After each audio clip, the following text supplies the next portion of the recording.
get more experience, savvy, even if you fail a few times before you get to become an investor. The today me would tell you that, but the younger me would have told you, go for it, but be prepared to keep learning. Hello everyone, you're listening to Season 2 of Questions With by Quest Ventures, the top venture capital fund in Asia.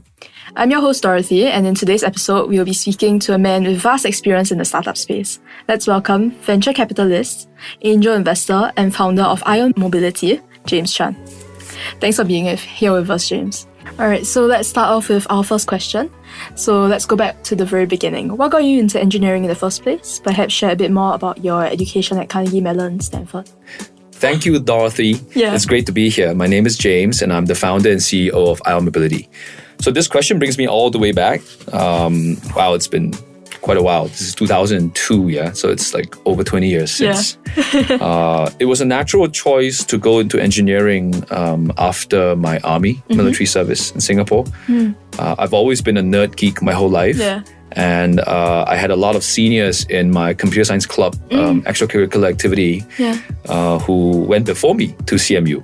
Yeah. And I've always been very curious about how things worked, how machines and systems worked. Yes. So entering electrocomputer engineering gave me the best of both worlds, sitting between the analog and digital devices that are all around us today, and at the same time also equipped me with this framework of thinking, problem solving that I think I've used through all the hats that I've worn in my life.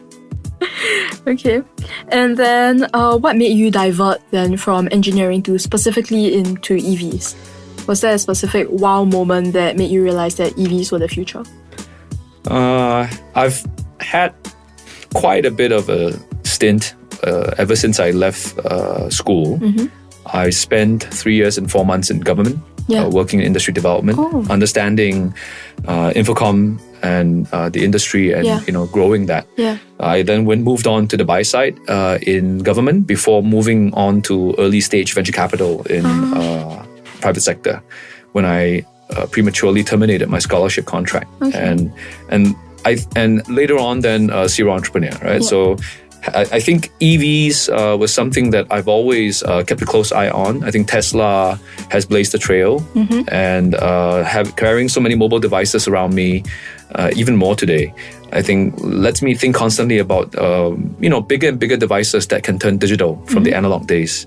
And when I was in Vietnam, when I was in Indonesia, when I was in Myanmar, Philippines, Malaysia, Thailand, Vietnam, you just see all these huge swarms of motorbikes everywhere. And it's very hard to ignore them. It's very hard to not realize how this can be the next surface area for us to create significant innovation upon. So that really, started around, I would say 2013, 15, when I was in these places in Southeast Asia.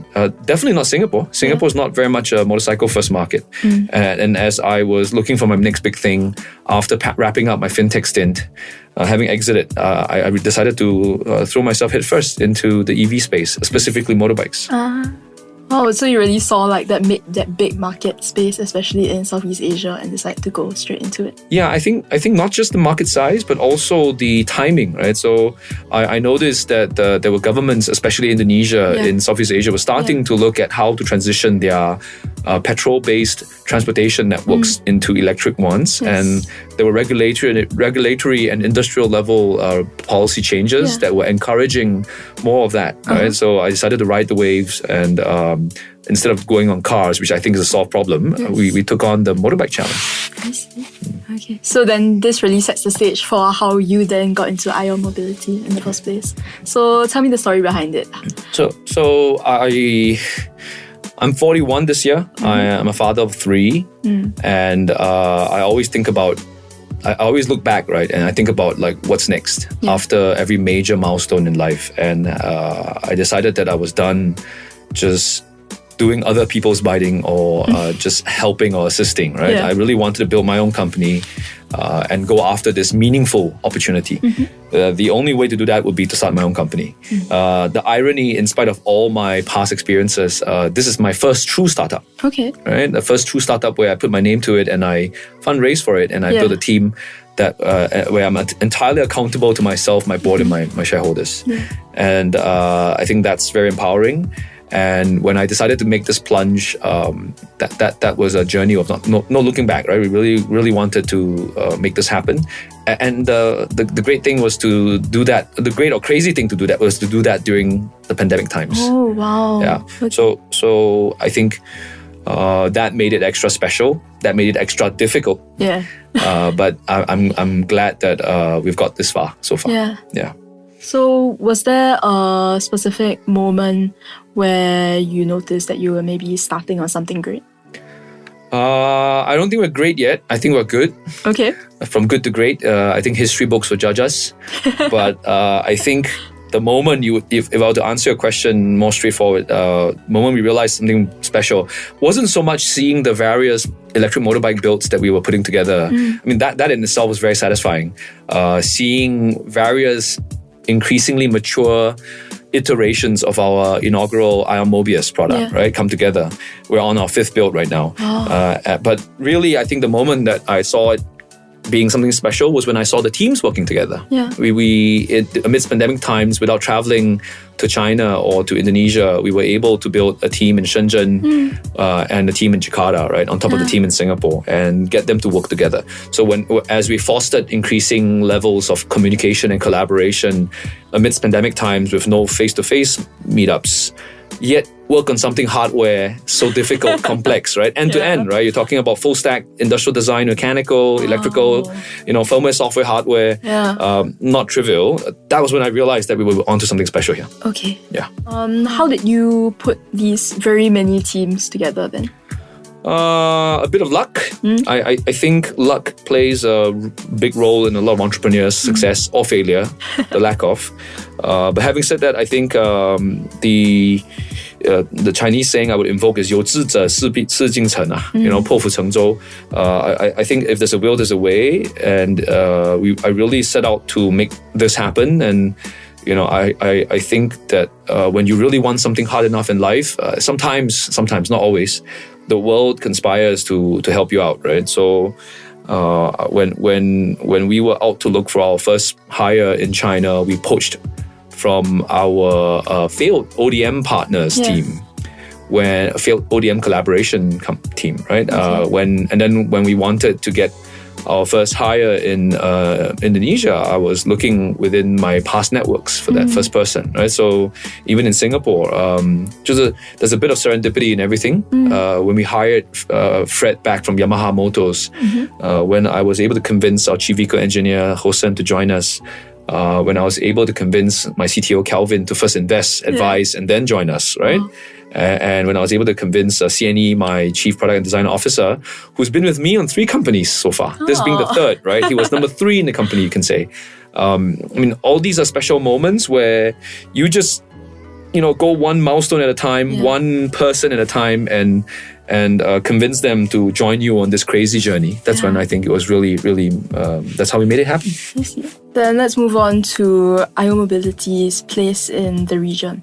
So with many electric motorbike startups developing around the region, what will Aazon Mobility's differentiating factor be? So there are many electric motorbike startups in the region, I agree with you, but there are probably no other companies in this region who are as end-to-end, as full stack as we are.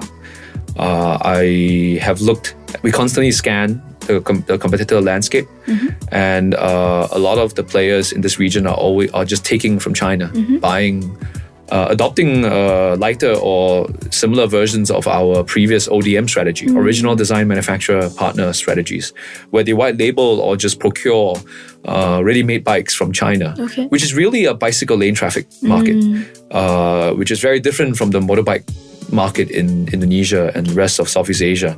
And they're trying to just do a buy and sell, right? They might add on some software, they might add on some operations afterwards, but they're certainly not designing, engineering, and producing the bikes end to end the way we are. In itself, that is the differentiating factor that we have against them.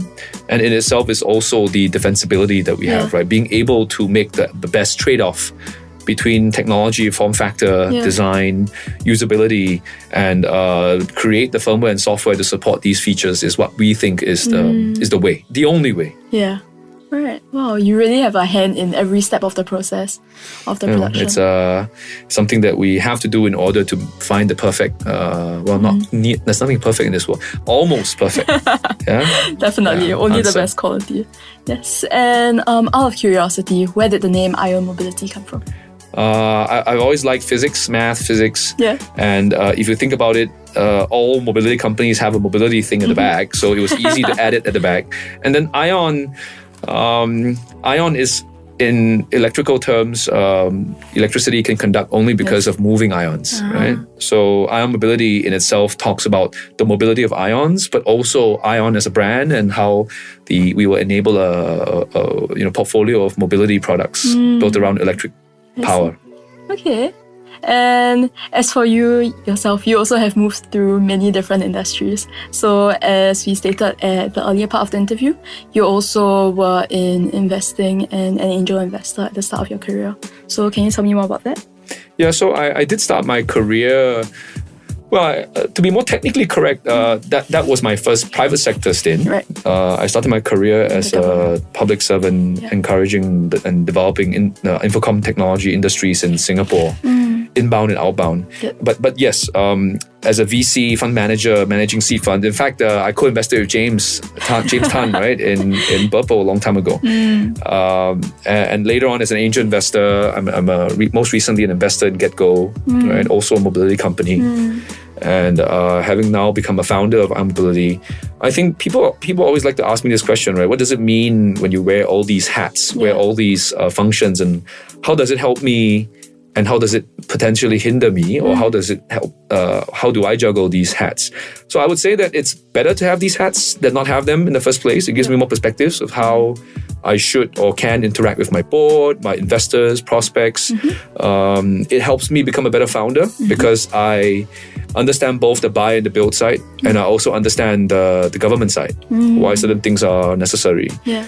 And juggling these roles is not difficult because I only have one role today, right? Which is I'm an operator. Yeah. But having those two other perspectives in terms of being on the government, having been on the government side before and having been on the buy side before, I will be able to then better synthesize the trade-offs, better formulate the trade-offs between all these competing, instincts, competing perspectives, so that hopefully I'll be in the best possible position to make a decision every time we're at key points in our growth or in difficult moments. Yeah, having such a multidimensional perspective of the entire industry and your place in the innovation sector also really helps. Yeah, it's nice to be part of the OG in Singapore.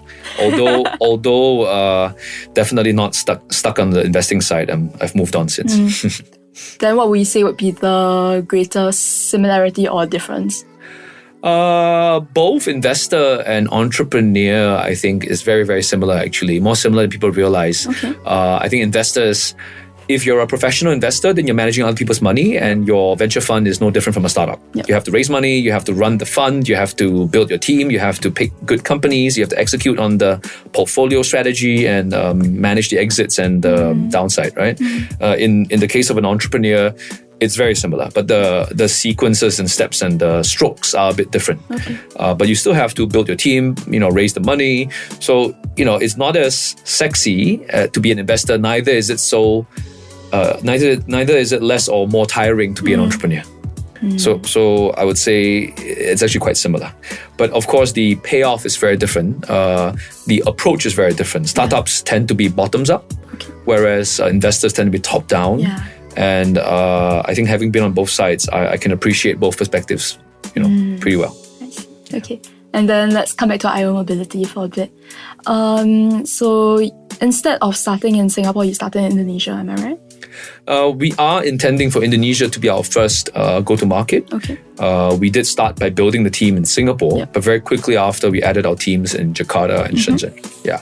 So yes, you're right. We're gonna have to put a lot more effort into our team building in Indonesia. Okay. Yeah. And then what would you say it was like first entering the Indonesian market? Were there any challenges you faced? At our current phase, I think So I have an unfair advantage in having operated for 3 years prior to building Ion Mobility in Jakarta and other parts of Indonesia. I grew from 0 to over 500 people in Indonesia before, right, running a fintech team across Southeast Asia actually. So I would say that it would not be as challenging for me relative to someone who's fresh to entering Indonesia. But if I were to give some general advice, I would say that Indonesia in general is a complicated market. Yeah. It's a very attractive market, but it's also a very complicated market, very nuanced, just like any other Southeast Asian market. Yeah. But in Indonesia, I think the important aspects would be to identify your right segments. I prefer to do B2C, right? Because I believe that it's much easier to let the consumers vote democratically with their dollars to buy your product or services. Some people prefer B2B, but that's not my thing because there's a lot more relationships that you're going to have to deal with. I prefer to deal directly with my customers. But having said that, I also value important Indonesian partners. And in our journey of interacting with the market and building our teams there and our relationships there, we've come across good supportive investors, partners, and I would say that's an important thing for people to do in Indonesia. Yeah. Okay. What would you say was your biggest breakthrough? Oh, I think the biggest breakthrough is building a stable team. That without people, you can't get anything done because I'm not superhuman, right? Yeah. But beyond that, I think hopefully in time to come, the breakthrough is when we deliver our product. We launch our brand and our product very soon and later this year, and the customers start buying it. We're not quite there yet. It's much more hard. It's much more difficult to build a physical product like ours that has digital elements, unlike just a digital service that you can deploy from anywhere, right? Where you can have updates without having to change anything in your supply chain or your production cycle. In the case of hardware, you need a lot more planning, you need a lot more precision, and you have a lot more moving parts to coordinate. So I would say it's less Indonesia specific, more domain specific that makes it difficult. But I think every country with that kind of moving part set because of my choice of industry would present itself this unique combination. Right? Yeah. And you say you work directly with the customer. So what do you think is that special factor that really makes your customers trust you to give Ion Mobility a chance? I think Indonesian consumers are extremely discerning, right? And the middle class economy is fast growing, among the quickest in the world, right? If not the quickest in this region. And we believe that when it comes to serving Indonesian consumers, the sincerity and the loyalty to the consumers and the commitment to consumers needs to be there. So as a company, we don't think of ourselves as a technology company. We're not just a technology company, but we're also a consumer brand, a lifestyle brand. And in thinking about it this way, we relate hopefully better to our target audience in delivering a motorbike alongside a brand, its accessories, and the kind of ecosystem that we hope to build in time to come that can speak to their lifestyle choices. I think the Indonesians appreciate this, steadfast loyalty and this commitment, not to just disappear halfway when things get hard, right? You got to stick to it. And I think in the case of hardware, you're building stuff that people ride every day, and the quality is extremely important. It's absolute paramount. So when you can combine all these elements together, I think that's when hopefully consumers recognize the values and ethos you stand for, and then they will then hopefully vote with their dollars.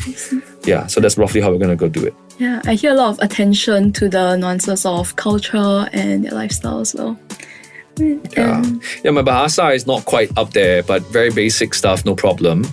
And I think, but because we're serving hopefully more than just Indonesia market, I can't be working as a translation or a language specialist, right? But having said that, sedikit, I think learning a bit and understanding their food, their culture, their preferences, their lifestyle, and how they commute fundamentally will allow us to break through this language barrier, despite not necessarily having a heavy Indonesian founding core. And I think that's the important part, right?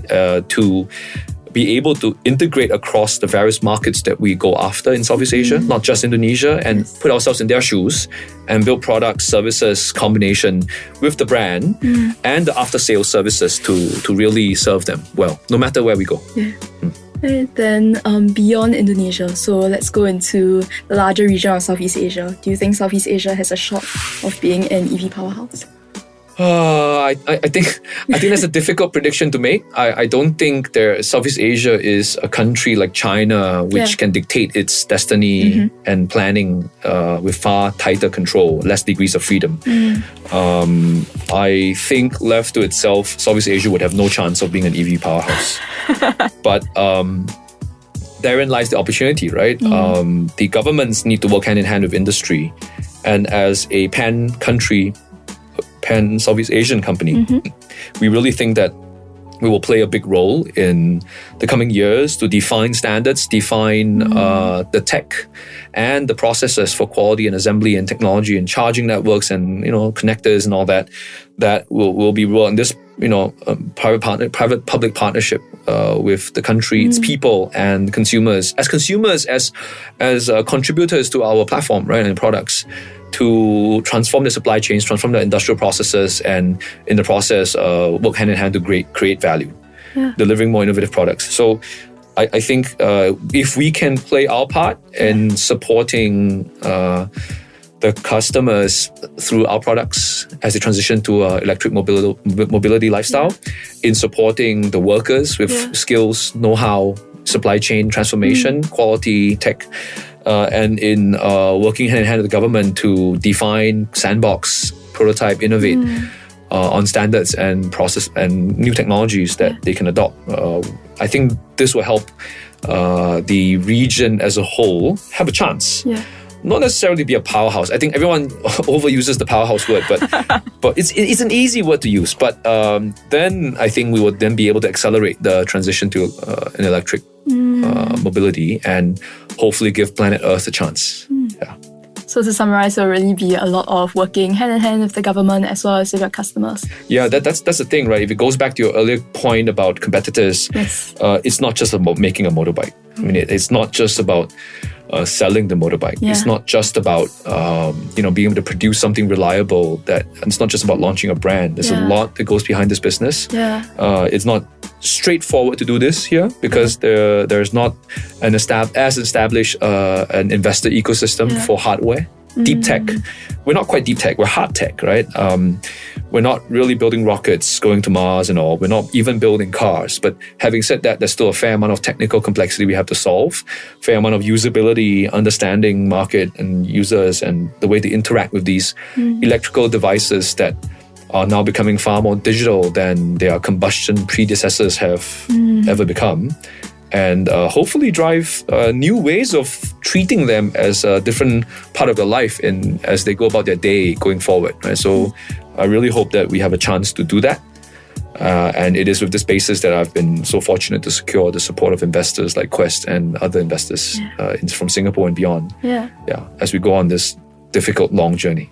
Yeah, this is definitely where your many years of industry expertise also comes. Hopefully. Hopefully I have continually kept my blade sharp and relevant, right? Because I'm not a young spring chicken anymore, and a lot of the young founders outrank me in energy and age these days. Then what would you say to these younger founders who are starting to enter their entrepreneurship journey? I think it's very important to always have humility. It's very important to do what's right. Rather than you have to do the right thing, rather than just to do things the right way. As you can see from the Zelingo saga, it's never great when shit hits the fan, but it's how you stand up and deal with the situation that makes you stand out or not, right? And it's never about the technology or it's always about the people.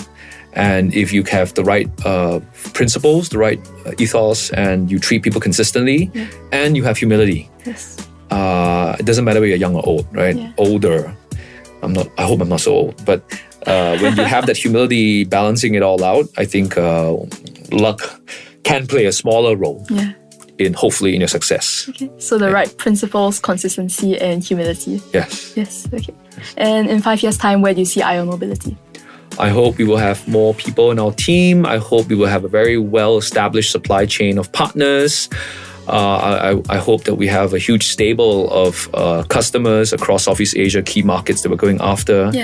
and with products that best margins in our category, best loyalty for customers in our categories that we're participating in, and hopefully have a chance to go into one more product segment than just motorbikes. Okay. Yeah.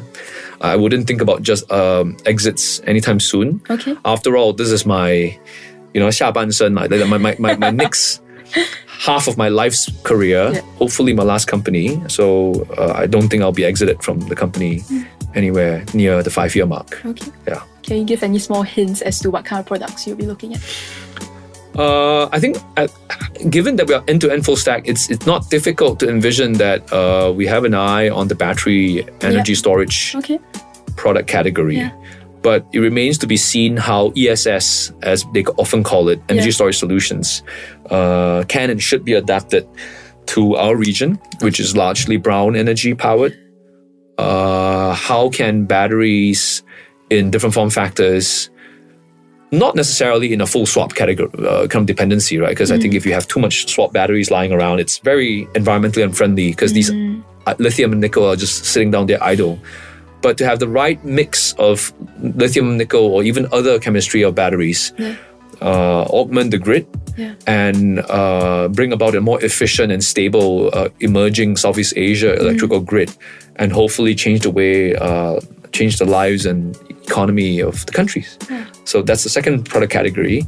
I will keep the other categories close to chest. All right. As we haven't even sold a single motorbike, so let's not get too ahead of ourselves for now. All right. Okay. Definitely a lot of potential there for IO Mobility. And what about someone who's looking to enter the enterprise space as an investor? Do you have any advice for someone hoping to enter VC?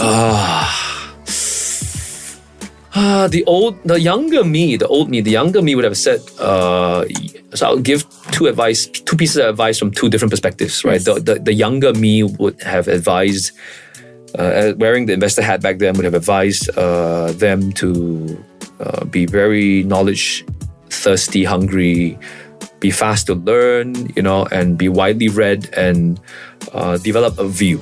Because if you don't have a view, then you should not be an investor. Very often, I think a lot of our investors in our region don't have a clear view or aren't willing to back their views, right? So then they end up not having a very clear theme. Some of them, not all. Okay. But the older me now, having been more of an operator and less of an investor these days, I would advise them to earn a few stripes as an operator before they think about investing. Because if you want to be a professional investor, managing other people's funds, I think you need to have operating track record before you can speak convincingly to other founders, right? Because you got a value add, and it can't just be about the money. It can't just be about introducing people to other investors, right? So I would say two perspectives. Get more experience, savvy, even if you fail a few times before you get to become an investor. The today me would tell you that, but the younger me would have told you, go for it, but be prepared to keep learning. Okay. And I hope that this too should give our listeners something to think about. Yeah. Okay. So it's really not just knowing about the company; it's just knowing the company. Yeah. There's a lot of knowing going on. Yeah. Knowing the people that's in the company, knowing the industry, the trends, knowing the adjacent industries and trends. It's not trivial. Part of my passion of having switched industries several times within tech also comes from the investing background of being eternally curious, right? But I've definitely settled into a life stage where I would rather be building than buying. We've come to the end of our interview. Thank you Dorothy. so much for sharing, James. Thank you for having me here. I'm your host, Dorothy, and once again, thank you guys for tuning in to Questions With by Quest Ventures. This episode was recorded in Pixel, an incubation and innovation space by IMDA. For more information, visit impixel.imda.gov.sg. I'm your host, Dorothy, and once again, thank you guys for tuning in to Questions With by Quest Ventures. This episode was recorded in Pixel, an incubation and innovation space by IMDA. For more information, visit impixel.imda.gov.sg.